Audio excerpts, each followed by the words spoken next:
नमस्कार दोस्तों। तो एसएससी सीएचएसएल 2020 में बेस्ट पोस्ट प्रेफरेंस के लिए जो है इस वीडियो में हम जो है कुछ फैक्टर्स पे बात करेंगे जो कि आपको पोस्ट प्रेफरेंस भरते वक्त जो आपका डीवी के टाइम होगा उसमें कंसिडर करना ज़रूरी है। और उन्हीं फैक्टर्स पे बेस्ड जो है मैं आपको कुछ डिपार्टमेंट्स भी सजेस्ट करूंगा जिसको आप अपने पोस्ट प्रेफरेंस में इंक्लूड कर सकते हैं। तो चलिए शुरुआत करते हैं इस वीडियो की। तो ये सबसे पहले दोस्तों आपको मालूम पड़ गया होगा कि केकेआर डिवीजन का जो है आ चुका है और सभी रीजन के जो है डीवी ये 1 नवंबर से शुरू होंगे। सिर्फ केकेआर के ही शुरू नहीं होंगे, सभी रीजन्स के जो है डीवी वो 1 नवंबर से शुरू हो जाएंगे। अभी बाकी रीजनल वेबसाइट्स पे जो है आता ही होगा। एमटीएस में भी ऐसा ही हुआ था, सभी रीजन्स के जो है 6 सितंबर से शुरू हो गए थे डॉक्यूमेंट वेरिफिकेशन। तो stay tuned with your regional website. तो अब ये जो फैक्टर्स रहेंगे इनको डिस्कस करने से पहले मैं आपको बता देना चाहता हूँ कि अगर आपने पहले से कोई अपना डिपार्टमेंट अपनी रिसर्च के अनुसार सेलेक्ट कर चुका है तो आप इससे जो है मैनिपुलेट मत होइएगा। आप जो है अपनी इन्फॉर्मेशन के लिए जो है इस वीडियो से कंटिन्यू होइएगा और जो है मैनिपुलेट मत होइएगा कि पहले आपकी प्रेफरेंस कोई दूसरा डिपार्टमेंट था लेकिन ये वीडियो देखने के बाद जो है आपकी प्रेफरेंस बदल गई। तो दिस शुड नॉट हैपन। चलिए आगे चलते हैं। तो दोस्तों सबसे पहले बात करूँ तो मेरे ओपिनियन में जो है लोकेशन, इसको मैं जो है सबसे ज़्यादा प्रेफरेंस देता हूँ अपने पोस्ट प्रेफरेंस भरते वक्त। और मेरे ख्याल से जो है ये जो एक one of the most important factor होता होगा ज़्यादातर पोस्ट प्रेफरेंस में। तो आपको जो है अपनी लोकेशन और जिस डिपार्टमेंट में आप काम करना चाहते हो उसकी लोकेशन को जो है मैच करके देखना है।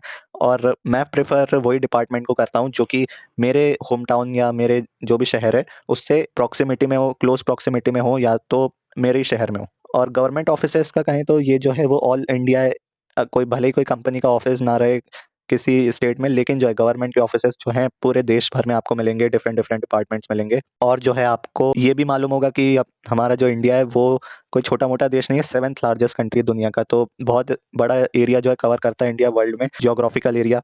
तो बाय चांस आपको कहीं दूर जाना पड़ गया तो एक हेडेक हो सकता है। इसलिए मैं जो है आपको एक क्लोज प्रॉक्सिमिटी में जो आपके ऑफिस पड़ेगा किसी डिपार्टमेंट का वही सजेस्ट करूंगा।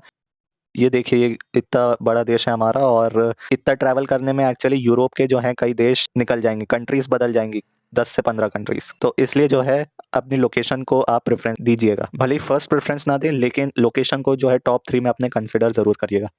चलिए नेक्स्ट फैक्टर पे चलते हैं। तो दोस्तों इससे पहले हम आगे चले ये मैं कुछ पॉइंट्स डिस्कस कर लेना चाहता हूँ आपके साथ। तो यहाँ पे लिखा है प्रेफर होम लोकेशन, जिससे जो है ह्यूज सेविंग्स हो सकती है आपकी।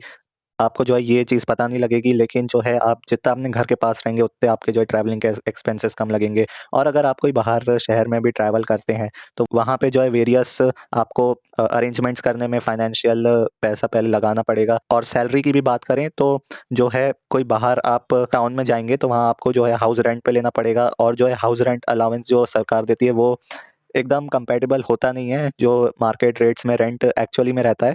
सरकार जो है कम हाउस रेंट अलाउंस देती है। और बाय चांस अगर आप जो है अपने होम डिस्ट्रिक्ट में ही प्लेस हो जाते हैं, रिक्रूट हो जाते हैं, तो आपको जो है वो हाउस रेंट अलाउंस का पैसा जो है एडिशनल बोनस के रूप में मिलेगा। क्योंकि आपको जो है कोई रेंट तो करना नहीं पड़ेगा, आप अपने घर में रहेंगे, लेकिन सरकार जो है आपको वो 4 से 5 हज़ार के का जो मनी है उसे देगी।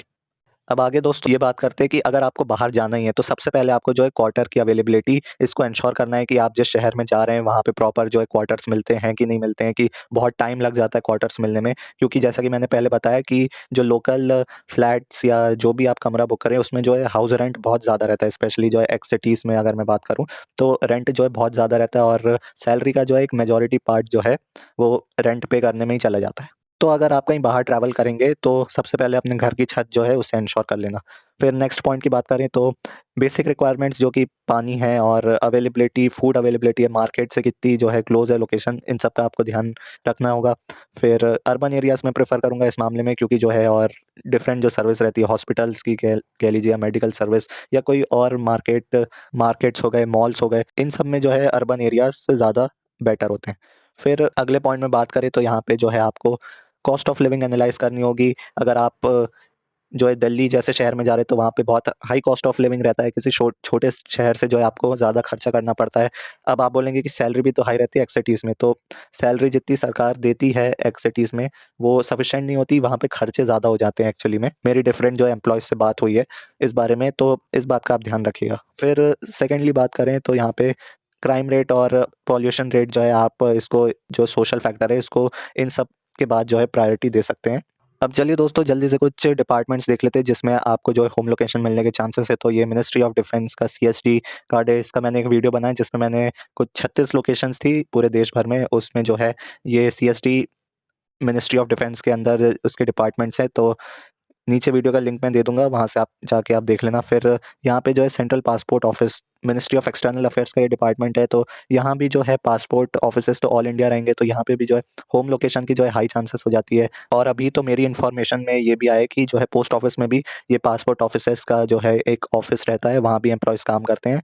तो ये भी अच्छी चीज़ है। फिर सेकंड बात करूँ तो यहाँ पे जो है आपको कंट्रोलर जनरल ऑफ अकाउंट्स, इसका मैंने डिस्कस किया था कि इसके भी बहुत सारे ऑफिसेस रहते हैं। और जो है कंट्रोलर जनरल ऑफ अकाउंट्स के एम्प्लॉयज़ जो हैं वो डिफरेंट डिपार्टमेंट्स में भी काम करने जाते हैं, तो इसमें भी हाई चांसेस हो सकते हैं होम पोस्टिंग के। फिर यहाँ पे सीजीसीए डिपार्टमेंट के बारे में मैं इसकी जो है आरटीआई वैकेंसीज शेयर कर चुका हूँ, तो इसमें भी हर स्टेट में ऑफिस रहता है। फिर यहाँ पे पीए एडमिनिस्ट्रेशन, तो इसकी भी जो है मैं वैकेंसी शेयर कर चुका हूँ, हर स्टेट में इसका ऑफिस है।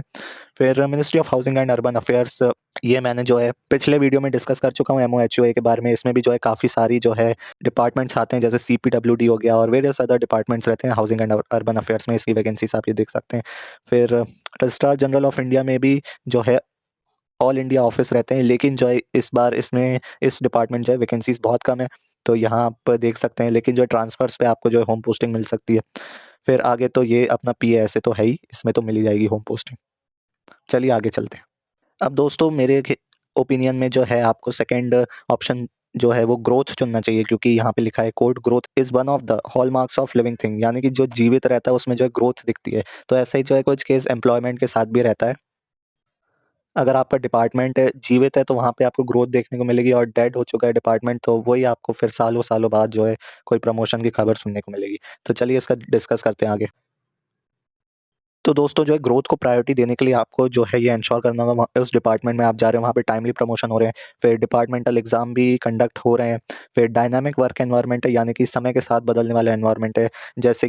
जैसे कंप्यूटर्स आए तो किस डिपार्टमेंट ने सबसे पहले जल्दी कंप्यूटर्स अडॉप्ट किया, और वेरियस टेक्नोलॉजीज बायोमेट्रिक हो गया। अभी तो कुछ कुछ डिपार्टमेंट्स में बायोमेट्रिक की फैसिलिटी अवेलेबल नहीं है, यानी कि बहुत स्लो काम करता है, वहाँ का वर्क एनवायरनमेंट जो है डायनामिक नहीं है। तो ये सब इंश्योर करिए कि वो जो है डिपार्टमेंट समय के साथ आगे चलता है। फिर यहाँ पे सपोर्टिंग सीनियर्स हो, यहाँ पे वर्क कल्चर जो है वो भी एक अच्छा मैसेज सेंड करता है इस डिपार्टमेंट के बारे में, यहाँ पे कितना ग्रोथ हो सकता है इस बारे में। फिर लर्निंग्स मिले आपको फ्यूचर की, ये भी काफ़ी इंपॉर्टेंट होता है। तो ग्रोथ एंड लर्निंग जो है आपका सेकेंड प्रायोरिटी होनी चाहिए। अब यहाँ मैं कुछ डिपार्टमेंट्स डिस्कस कर लेता हूँ जल्दी से। यहाँ पे सीबीआई डिपार्टमेंट है, इसमें जो है आप मैंने वीडियो में आपको बताया था पिछले वीडियो में जिसमें मैंने सीबीआई को डिस्कस किया है, उसमें मैंने बताया था 3 साल में जो है सब इंस्पेक्टर आप बन सकते हैं, तो यहाँ ग्रोथ है। फिर कंट्रोलर जनरल ऑफ अकाउंट्स और सीजीडीए में दोनों में जो एसएएस एग्जाम होता है, तो आप जो है 2 साल के अंदर सीधा 4600 ग्रेड पे पहुँच सकते हैं। तो यहाँ पे जो है ग्रोथ की काफ़ी अच्छी अपॉर्चुनिटीज़ है। फिर ministry of communication P administration में जो यहाँ पे मुझे सुनने में आया है कि जूनियर अकाउंटेंट जो है काफ़ी जल्दी बना दिए जाते हैं प्रोबेशन पीरियड के। तो 2 से 3 साल में जो है आपको यहाँ पे जूनियर अकाउंटेंट या असिस्टेंट बना देते हैं। फिर मिनिस्ट्री ऑफ कल्चर की बात करें या कोई भी मिनिस्ट्री की बात करें, एफएच की हो गया, एक्सटर्नल अफेयर्स हो गया, यहाँ तो ग्रोथ रहती है। एक्सटर्नल अफेयर्स में जो आपको फॉरेन की भी चांसेस रहते हैं, तो यहाँ पे भी ग्रोथ रहती है। और यहाँ पे आप जितनी भी मिनिस्ट्रीज देख पा रहे होंगे, एफएचक्यू से लेके मिनिस्ट्री ऑफ टेक्सटाइल लेबर, छोटी से छोटी मिनिस्ट्री क्यों ना हो, जो सेंट्रल सेक्रेटेरिएट होता है वहाँ पे एक ग्रोथ करने का, वहाँ पे जो है एडमिनिस्ट्रेटिव एबिलिटीज़ आपको सिखाई जाती है, वो जो है आपके बहुत काम आती है। और यहाँ पे जो है प्रमोशंस भी काफ़ी अच्छे रहते हैं। तो जो भी सेंट्रल सेक्रेटेरिएट में मिनिस्ट्री से आप उनको जो है, अगर आपकी प्रायोरिटी ग्रोथ है तो इसे चुन सकते हैं।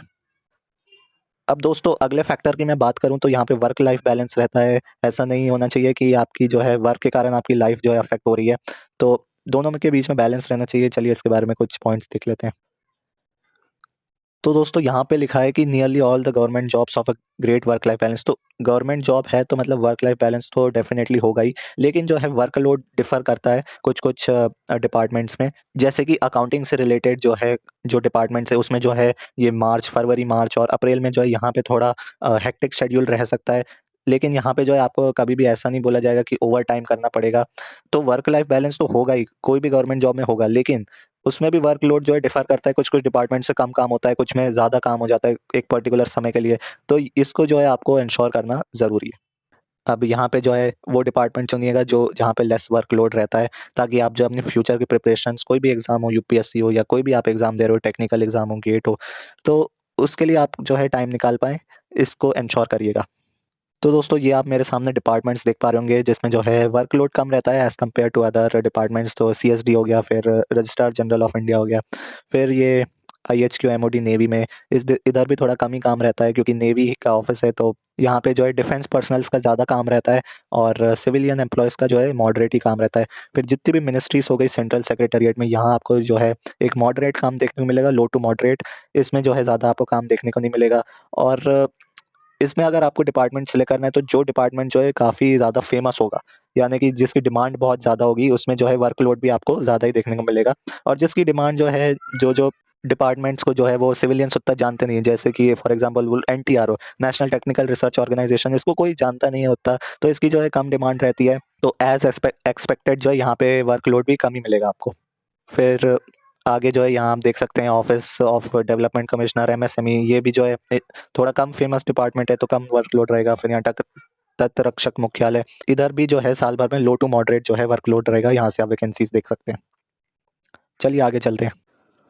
तो दोस्तों अगले फैक्टर की बात करूं तो जॉइनिंग के बारे में, कि जॉइनिंग कौन सा डिपार्टमेंट जो है कब देता है।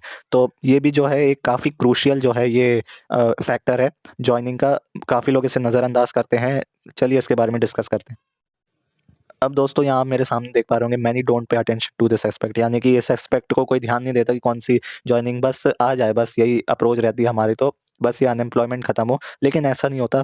जो टाइम इज मनी, देखिए जिसकी जॉइनिंग जल्दी आ रही है उसकी जो है सीनियरिटी रहेगी उसी एलडीसी के ही लेवल में, उसकी सीनियरिटी जो है आगे रहेगी आपसे 3-4 महीने फॉर अप्रोक्सीमेटली। और जो है उसकी सैलरी भी जो है उसको जो भी 3-4 महीने का पीरियड रहेगा वो जो है उसको ज़्यादा मिल रही होगी। और फॉर एग्जांपल जो है सरकार कोई नया नियम निकाल देती है कि जिस एम्प्लॉय को इतने साल या इतना टाइम कंप्लीट हो चुका है वही इसे कोई स्कीम हो या कोई भी पर्क हो उसे अवेल कर सकता है, तो उसमें भी जो है आपका जिसकी जॉइनिंग पहले होगी वही आगे रहेगा। तो एक लॉन्ग टर्म के बारे में सोचे तो जॉइनिंग एक बहुत ही क्रूशियल एस्पेक्ट रहता है। अगर आपकी जॉइनिंग पहले हुई है तो इसका मतलब रहेगा कि आपकी सीनियरिटी ज़्यादा है। फास्टर जॉइनिंग का is equal too early seniority, यानी कि पहले आपको सीनियरिटी मिलेगी, आप जो है बाकियों से आगे रहेंगे, और सीनियरिटी ज़्यादा रहेगी तो प्रमोशन जल्दी मिलेंगे। तो ये जो है एक लॉन्ग टर्म में सोचें तो इसमें काफ़ी जो है मॉनेटरी बेनिफिट्स होते हैं। इसलिए जो है जॉइनिंग एक बहुत ही क्रूशियल जो है, बहुत क्रूशियल एस्पेक्ट बन जाता है, एक फैक्टर बन जाता है।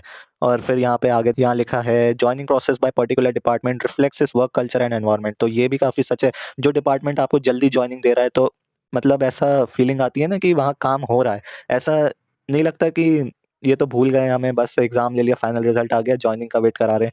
तो जो है एक वर्क कल्चर भी पता लगता है। जैसे मैं बताऊँ, मिनिस्ट्री ऑफ एक्सटर्नल अफेयर्स की जो है सबसे जल्दी जॉइनिंग आने के लिए प्रचलित है। तो आप इसका इंफ्रास्ट्रक्चर भी देखा होगा, एकदम स्टेट ऑफ द आर्ट, एकदम हाई लेवल का है। और अंदर का वर्क एनवायरनमेंट भी कितना मतलब एक मोटिवेट करने वाला रहता है। तो जिस डिपार्टमेंट की जॉइनिंग जल्दी आ रही है वो वहाँ का उस डिपार्टमेंट को भी रिफ्लेक्ट करता है ये फैक्टर। तो चलिए कुछ डिपार्टमेंट्स देख लेते हैं जिसकी जॉइनिंग जो है बाकी डिपार्टमेंट से जल्दी आती है। अब दोस्तों आप यहाँ मेरे सामने देख पा रहे होंगे डिपार्टमेंट्स जिसकी जॉइनिंग के लिए वो फेमस है, जल्दी आती है। तो यहाँ मिनिस्ट्री ऑफ डिफेंस सीएफएचक्यू हो गया, फिर मिनिस्ट्री ऑफ एक्सटर्नल अफेयर्स हो गया, और सेंट्रल पासपोर्ट ऑफिस ये मिनिस्ट्री ऑफ एक्सटर्नल अफेयर्स की अंदर आता है। लेकिन जो है एलडीसी की इसमें जल्दी पोस्टिंग करा देते हैं। जो मेन मिनिस्ट्री रहती है दिल्ली में उसकी जल्दी पोस्टिंग होती है, सीपीओ की थोड़ी बाद में आती है। और ये सीजीए और सीजीडीए के भी जो है जॉइनिंग वो काफ़ी जल्दी आती है। और जो भी सेंट्रल सेक्रेटेरिएट में मिनिस्ट्रीज होती है वहाँ भी जो है जल्दी ज्वाइन करा दिया जाता है, ज़्यादा डिले नहीं करवाया जाता है। लेकिन सबसे फास्ट जॉइनिंग का बोलूँ तो मिनिस्ट्री ऑफ एक्सटर्नल अफेयर्स में ही आती है। यहाँ आप जो है कैटेगरी वाइज वैकेंसीज देख लीजिए और यहाँ कलर ब्लाइंड कैंडिडेट्स भी देख लीजिए वो एलिजिबल है कि नहीं है। अब दोस्तों जो है अगला फैक्टर है वो जो है कुछ पर्सनल प्रेफरेंसेस पे बेस्ड है। तो इसमें फील्ड वर्क भी इन्वॉल्व है, इसमें ट्रैवलिंग भी इन्वॉल्व है। तो चलिए इसके बारे में कुछ देखते हैं। अगर आप जो है फील्ड वर्क में इंटरेस्ट रखते हैं, जैसे सीबीआई एजेंसीज हो गई, फिर ईडी हो गई एक, और इंटेलिजेंस ब्यूरो एक डिपार्टमेंट हो गया। अगर जो है आप ऐसे कामों में इंटरेस्ट रखते हैं कि मैं जो है जा रहा हूँ और मीडिया पीछा कर रही है, पुलिस वाले घेर के चल रहे हैं, तो एक अलग इसमें जो है गूस बम्स आते हैं, एक प्राइड का जो है उसमें फीलिंग आती है। तो अगर आपको ये सब चीज़ें पसंद है, ये एक्सपोजर पसंद है, तो आप के लिए मैं आगे डिपार्टमेंट्स बताऊंगा। फिर अगर आपको जो है ये एडवेंचरस लाइफस्टाइल पसंद है फ्यूचर के लिए, तो वो मैं आपको बताऊंगा। इस बात का ध्यान रखिएगा कि एलडीसी की जॉब से जो है आपको ये काम करने का मौका नहीं मिलेगा। आपको जो है वहाँ पे काम करके जो है बाय प्रमोशन से डिपार्टमेंटल एग्ज़ाम जो है ये पोस्ट जो है लेनी पड़ेगी, जो भी इंस्पेक्टर की पोस्ट या सब इंस्पेक्टर की पोस्ट है। ये इसके लिए आपको जो है एग्ज़ाम तो देना ही पड़ेगा। ऐसा नहीं हो कि एलडीसी ये काम कर रहे हैं। बट जो है अगर आप एज एलडीसी वहाँ पे कोई फील्ड वाले डिपार्टमेंट को ज्वाइन करते हैं तो एक गेटवे ओपन हो जाता है कि आप जो है आप वहाँ से क्लरिकल पोस्ट पे भी आगे बढ़ सकते हैं या वहाँ से जो है फील्ड वर्क में भी जंप कर सकते हैं। तो वहाँ पे आपको जो सीनियर्स मिलेंगे वो जो है आपको गाइड करेंगे कि कैसे आप एक फील्ड वर्क में जो है आ सकते हैं। ये जो है इसके बारे में जानकारी वो ओपेक है, थोड़ी उतनी क्लैरिटी है नहीं इस बारे में। बट जो है गेट्स तो ओपन रहते हैं क्लरिकल पोस्ट से एक फील्ड वर्क वाली पोस्ट में जाने के लिए। ये देखिए यहाँ पे लिखा है अगर आपको डिफरेंट एरियाज और नए नए ऑफिसेज में काम करना अच्छा लगता है, ऐसा नहीं है कि सेम दिन जो है सेम ही ऑफिस में जा रहे हैं, सेम ही टेबल है और वेरियस चीज़, क्योंकि गवर्नमेंट डिपार्टमेंट में जो है एक समय के बाद एक ऐसी फीलिंग आने लगती है। तो अगर आपको ये पसंद नहीं है तो आप अभी मैं आपको डिपार्टमेंट्स बताऊंगा वो ज्वाइन कर सकते हैं। फिर आपको डिफरेंट लोकेशंस पे जाने का जो है एक एंथुजियाज्म है, ट्रैवलिंग का आपको शौक है, तो आप जो है ये फॉलोइंग डिपार्टमेंट्स ज्वाइन कर सकते हैं। तो दोस्तों ये सारे ऑफिसेस हैं वो डिपार्टमेंट्स है। सीबीआई है एक, फिर एनफोर्समेंट डायरेक्टरेट है, इसमें कम ही वैकेंसीज आई हैं, और इंटेलिजेंस ब्यूरो है इसमें, फिर नेशनल इन्वेस्टिगेशन एजेंसी है एक। यहाँ से जो है अपनी वैकेंसीज देख लीजिए। तो दोस्तों अब जो है मैंने आपको 5 फैक्टर्स बताए। आप जो है प्रेफ़रेंस इसको ऑर्डर करिए प्रेफ़रेंस को। ऐसा नहीं कि मैंने जो 1 2 3 4 मैंने लगाए ग्रोथ को या लोकेशन को, उसी ऑर्डर में जो है आप डिसीजंस ले। आप जो है फैक्टर्स को अपने प्रेफ़रेंस दीजिए। अपने जो है नियर एंड डियर वंस जो है आपके माता-पिता हैं या गार्डियंस हैं या जो भी वेल विशर्स हैं, उनसे एक बार जो है डिस्कस करके ज़रूर डिसाइड करिएगा। फिर सेलेक्ट डिपार्टमेंट अकॉर्डिंगली और टेक इन्फॉर्म्ड डिसीजंस, ये बहुत ज़रूरी है। अगर जो है किसी डिपार्टमेंट के बारे में आपको जो है इन्फॉर्मेशन नहीं, ऑफिशियल जानकारी नहीं है, तो जो है उस डिपार्टमेंट को लेने से बचिएगा, क्योंकि ऐसा भी हो सकता है कि रियलिटी कुछ और ही हो और आपने एक्सपेक्ट कुछ और ही किया हो। तो इन्फॉर्म डिसीजंस लेने के लिए ये जो है मैंने इतने सारे वीडियोस डाल रखे हैं, और भी वीडियोस डाले हुए हैं वैकेंसीज से रिलेटेड, तो इन सभी का लिंक जो है मैंने वीडियो के डिस्क्रिप्शन में दे चुका है। अगर आपने अभी तक नहीं देखा है तो जाके देख सकते हैं। तो दोस्तों जो है इस वीडियो में मैंने डिफरेंट फैक्टर्स को डिस्कस किया जो कि आपको ध्यान में रखना चाहिए पोस्ट प्रेफरेंस भरते वक्त, और उसी से रिलेटेड जो है कुछ डिपार्टमेंट्स के भी नाम आपको बताए। तो उम्मीद करता हूँ आपको ये वीडियो पसंद आया होगा। अगर अच्छा लगा हो तो लाइक ज़रूर कर देना, चैनल पर नए हो तो सब्सक्राइब कर देना। तो दोस्तों इसी के साथ ये इस वीडियो का, thank you guys for watching this video and I will see you next time.